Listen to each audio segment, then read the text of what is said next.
times, a presidential campaign can resemble a horse race, a sideshow, a contest of egos that has little to do with the life of the average voter.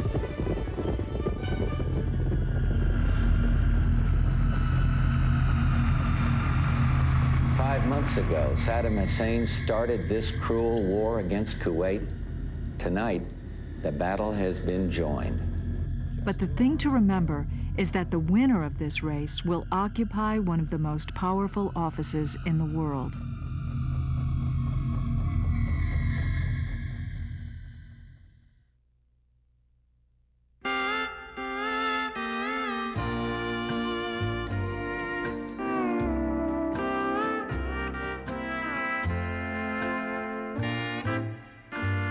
The race for president in 1996 would determine who would lead the country into the 21st century, and there were several people interested in having the job. But I'm back home again today, before my family and before my friends and before the people who know me the best, to announce that I am a candidate for my party's nomination to the office of President of the United States.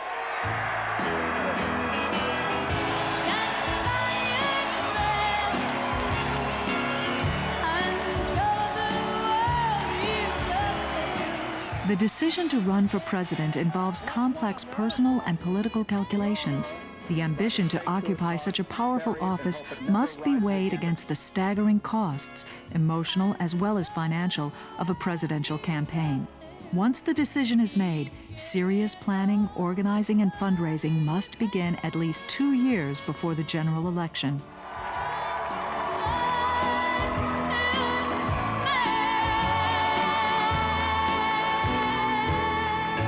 It's much more common now than it used to be for relatively unknown candidates like Lamar Alexander or Steve Forbes in 1996 to begin very early on and try and build bases of support in order to win their party's nomination against much more established figures in the party. Much of what they do in the couple of years before the primary season actually starts is to go around and build a base of contributors, and also to build a campaign organization on the ground, especially in the earliest primary and caucus states. Often what happens is that challengers come along who don't really expect to be able to win the nomination, but are hoping to make some kind of political points.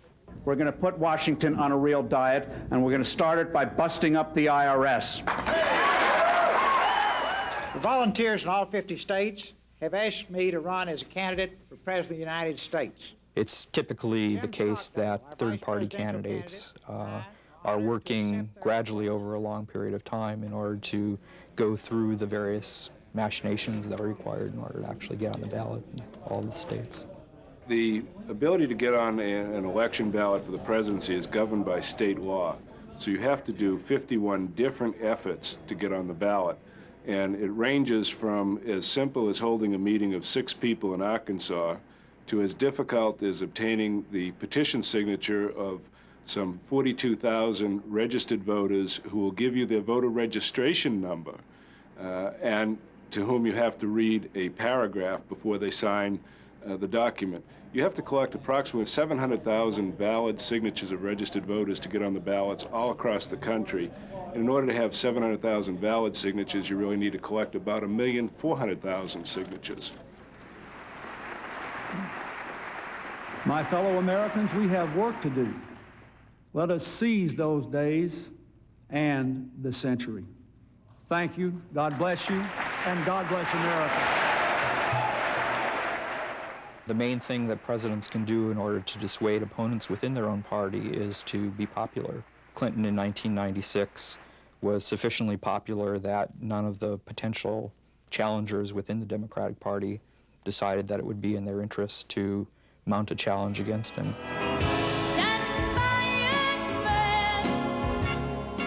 With Bill Clinton running for re-election, the Republican Party now had to choose its standard bearer for 1996.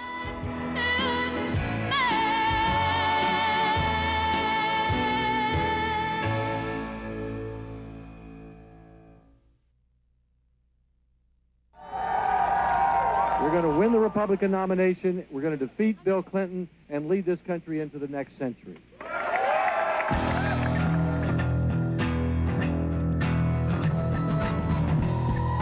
That's why I need your help to take that message to San Diego. We're now engaged in a fight for the heart and soul of the Republican Party. That's what this race is going to be about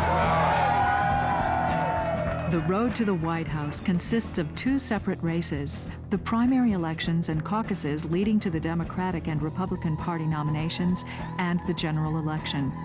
Each of these races requires a separate strategy. The primary race requires an appeal to party activists and the more ideologically motivated voters in key states. The Iowa caucuses and the New Hampshire primary are traditionally the first major events of the primary season. Iowa became nationally important in 1976 when Jimmy Carter, a relative unknown at the time, worked hard to do well in that state.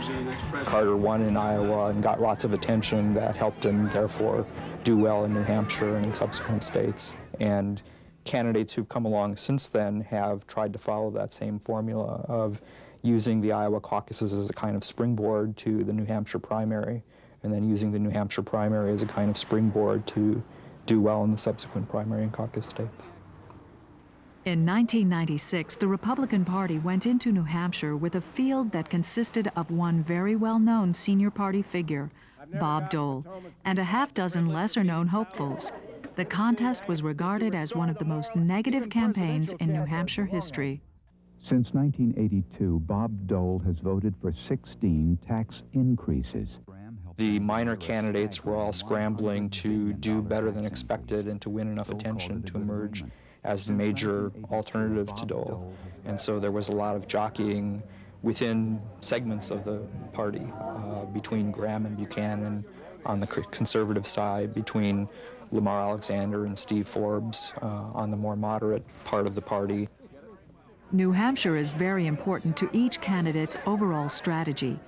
It's the nation's first primary, and the media begins speculating about its outcome and reporting early state poll results months in advance. Bob Dole and Pat Buchanan are expected to split about 2/3 of the religious conservative vote here in New Hampshire. And then next month, media coverage is important because it helps voters who often don't know these guys as the process is just beginning to figure out who they are, and especially to get some signals about which ones are really viable candidates. If you have a primary field with half a dozen or even more candidates in it, many of whom are not well-established and well-known party figures, what the average primary voter wants to do is to simplify the situation by narrowing their consideration down to a smaller number of candidates. Candidates of the challenging party must scramble for position, spending their campaign dollars early and engaging in attacks upon each other that may later hurt their party in the general election. On the other hand, an incumbent president seeking re-election often starts the primary season from an enviable position. Today we have an historic Every president wants to take advantage of the benefits of incumbency, to campaign from the Oval Office or from the White House lawn, to make decisions that voters will view as beneficial, scattering benefits through important primary and caucus states, and showing citizens that they're on the job and acting presidential despite the fact that they're candidates. Pat Buchanan, 2 votes. When the votes were counted in New Hampshire, Pat Buchanan shocked Republicans across the country by beating the party's frontrunner Dole by 1 percentage point. The result prompted Dole to portray himself as a centrist to the more conservative Buchanan. We will decide if we are the party of fear or of hope, and if we are angry about the present or optimistic about the future. That's going to be the debate the next 30 days. New Hampshire provides the initial momentum for the presidential candidates. The frontrunners in New Hampshire have demonstrated their voter appeal, their electability, and hopefully this will draw campaign contributions. One of the preconditions of staying in the race is that you have to raise money as you go along. And the best way to do that is also the best way to get support from the primary voters as you go along, which is to demonstrate your credentials as a serious candidate who has a chance to win. Both of those things together generate more press coverage, which generates more popular support and better poll standings, therefore better showings in subsequent primaries, more money, and so on. The primary road leads from New Hampshire to Super Tuesday, a cluster of primaries held in 9 southern and border states in early March. The southern states went out of their way to organize Super Tuesday in order to boost their influence in the process as a whole. They saw Iowa and New Hampshire getting lots of attention and thought it would be important for the candidates to be tested in the South as well in order to give Southern candidates a better chance and in order to veto candidates that they viewed as ideologically or politically unacceptable to the South. On Super Tuesday in 1996, Dole swept all 7 of the key primaries, and with his later win in California, his delegate total surpassed the 996 needed to win the Republican nomination. I think the only Tuesday that's going to be more super than this Tuesday will be Tuesday, November 5. That's going to be it. During the primary season, third-party candidates are also seeking the public's attention. In 1996, these included Harry Browne and his challengers among the Libertarians, and Ralph Nader from the Green Party. Ross Perot's Reform Party ignored the primary process, but did hold a nominating convention. We experimented with a couple of systems using technology for voting during our nominating process. We used voting over the internet and voting via telephone in an effort to try and encourage more people to participate, make it easier, more convenient for them to participate. And they worked extraordinarily well.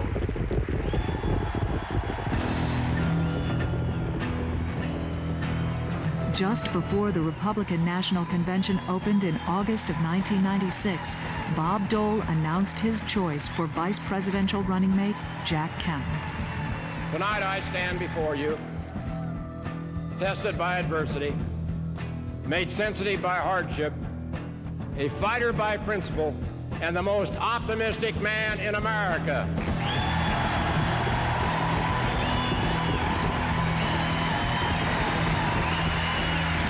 Bill Clinton and Al Gore, the incumbent vice president, appeared at the Democratic National Convention to rally the troops. For too long, leaders in Washington asked, who's to blame? But we ask, what are we going to do? With the closing of the conventions, the 1996 race for the White House began in earnest.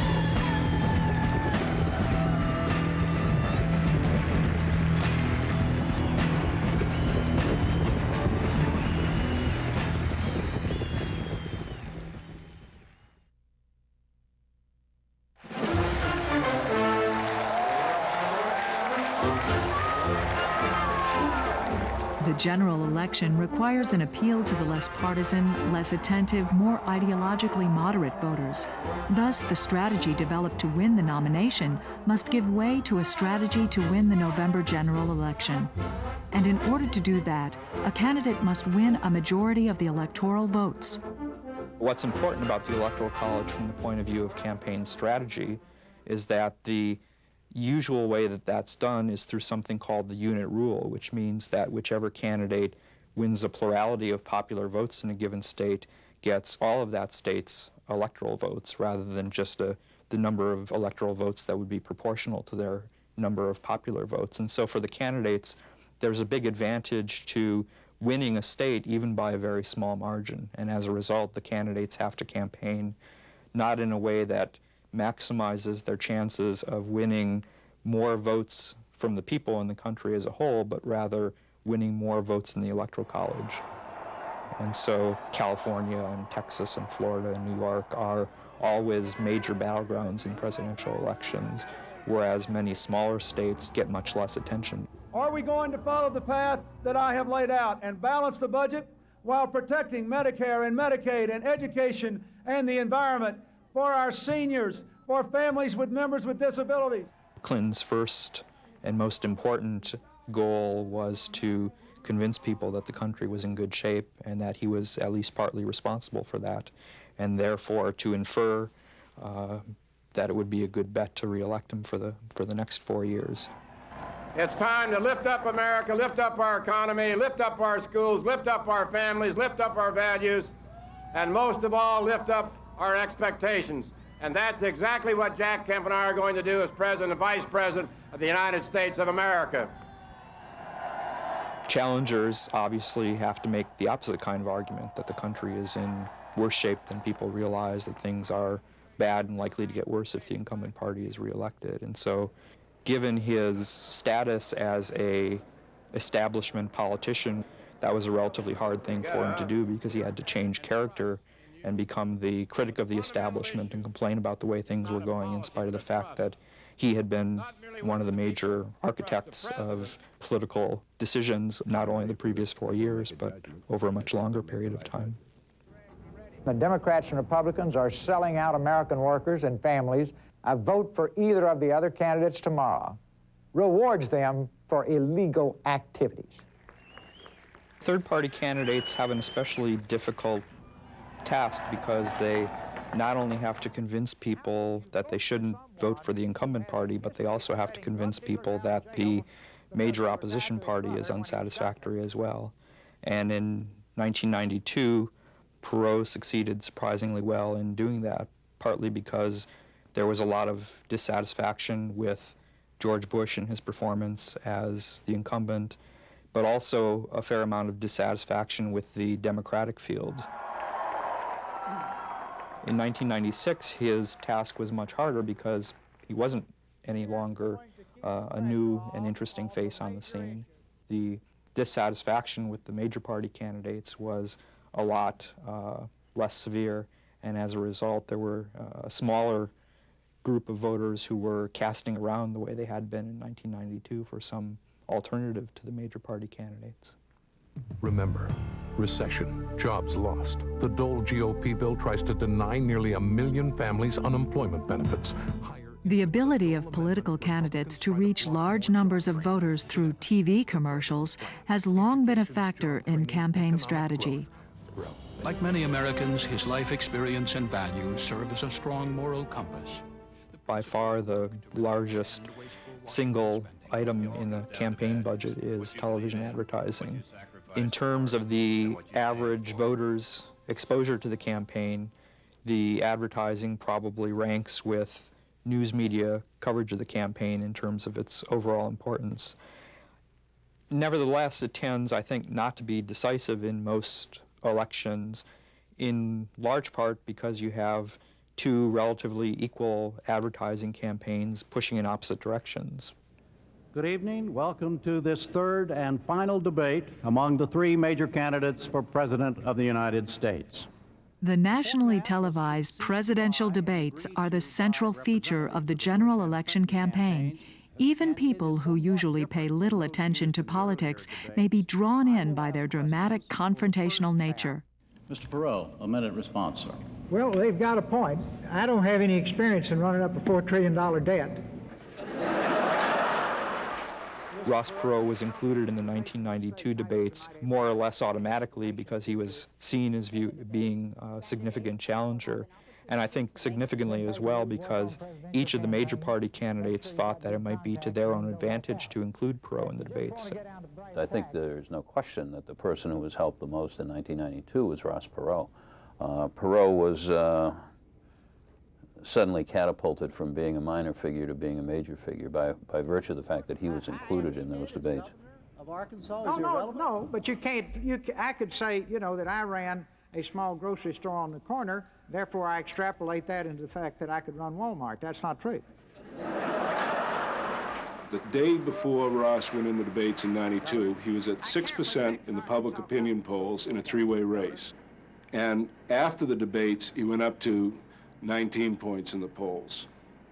Ross, clearly according to the CNN instant surveys, for whatever value they have, won at least two out of the three debates in 1992.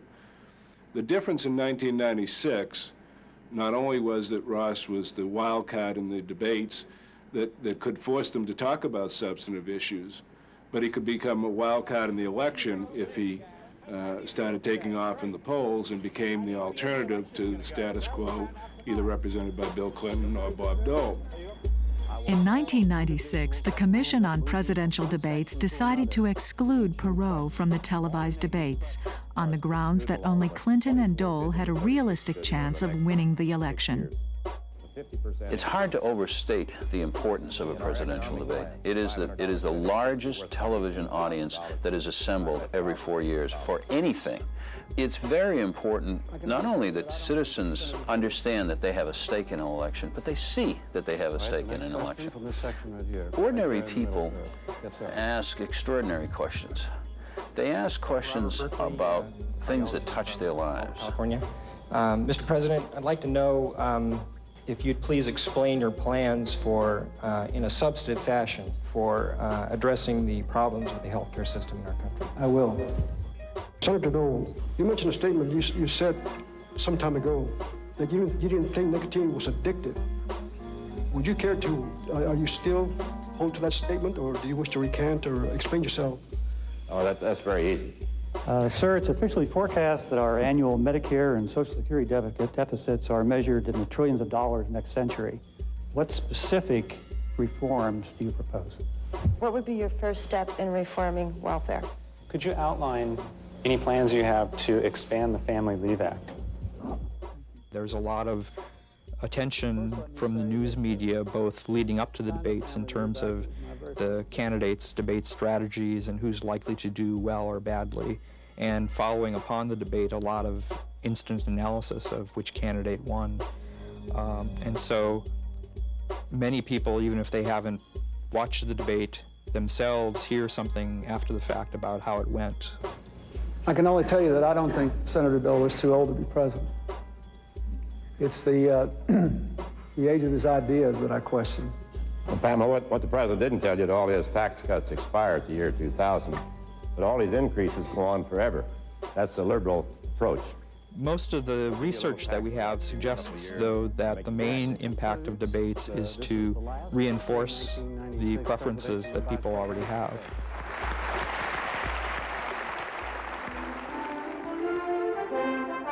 Welcome to our special NewsHour 96 election night coverage.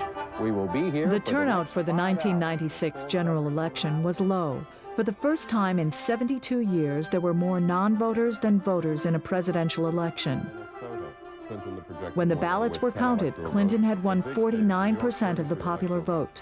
Dole had won 41%, and Perot had won 8%. But the Electoral College votes went to Clinton in a far greater proportion than the popular vote implied. California has gone to President Clinton, the projected winner, with 54 electoral votes. If we could take a look at the overall map, the electoral totals, the California projection gives Clinton 363, well over the 270 needed to win. Dole now has 126 electoral votes, none for Perot at this point. And those are the latest results up to the minute.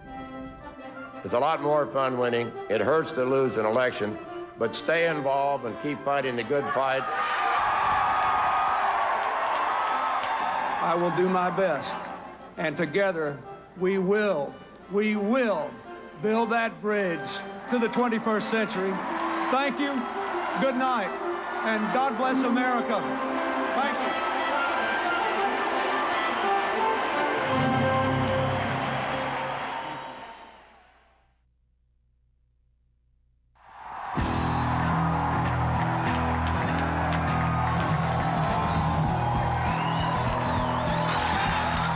I think the public has a sort of important misperception about what determines the outcomes of presidential election campaigns. So much of the attention of journalists is focused on day-to-day events, which candidate gave a good speech or performed well in a debate or has advertisements that seem to be especially clever or forceful. The press has an interest in convincing people that what happens from day to day is potentially decisive, so that they keep buying and reading newspapers and watching television reports. But if you look at the actual outcomes of presidential elections over a period of time, you find that the most important factors in accounting for who wins are more basic structural factors about the kind of shape the country is in. The state of the economy, for example, is a very good predictor of the incumbent party's success, more or less regardless of who the particular candidates turn out to be. I think in modern politics it's become so mechanized, so out of touch because of television. Most of the campaign now appears for 99% of people as an event that occurs on television, and they never have much to do with the real nitty-gritty of politics, that we've lost sight of the fact that what any election is about voters. And it's about getting voters involved, getting voters to the point where they see what their interest is. They care about the issues that have something to do with their lives. They want a candidate who reflects their values, who has something to say to them about the security of their family, crime, education. Those are the major issues, and that's what they ask about.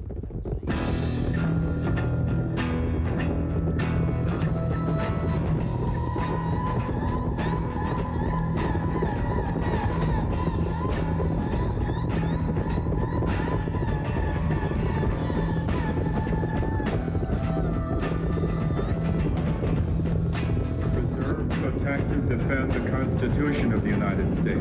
Preserve, protect, and defend the Constitution of the United States. So help me God. So help me God. Good one.